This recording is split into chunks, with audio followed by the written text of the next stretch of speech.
Now, after the range of motion testing, let's come up to the restrictions in the muscle.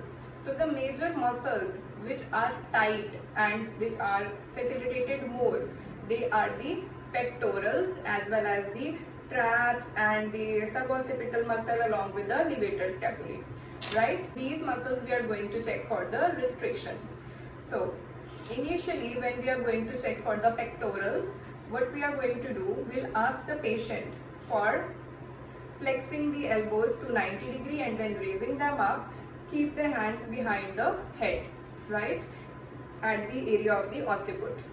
The fingers will be interlocked and the therapist will pull the elbows back.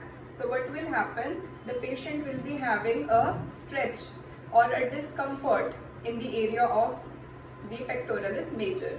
Okay, so this will become a positive test for pectoralis major if patient will experience increased stretch or discomfort in that area.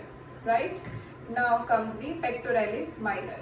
The patient has to lie down straight, supine on the treatment couch, and then we have to place the heels of the hand on the coracoid process and then push it down towards the couch. Right? If the patient will experience certain stretch or discomfort, this means the pectoralis minor are tight. So these two are the tests for pectoralis major and minor. Now comes the upper traps and the levator scapulae. For the upper traps, we all know that there is side bending test, right? Ear to shoulder test. So this we can perform on ourselves. It can be a self stretch or we can do it on the patient as well, right? So it is ear to shoulder. We'll ask the patient to touch the ear to the shoulder. If the patient is experiencing some pain or discomfort, this means this test is positive, the upper traps are tight.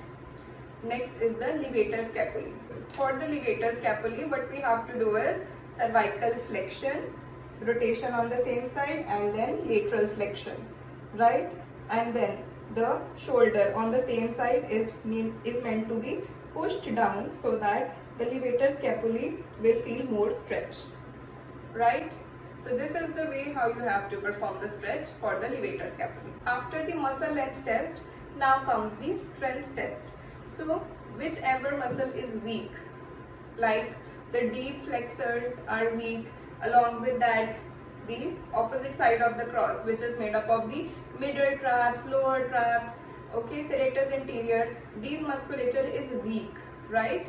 And what is happening in this case is we have to test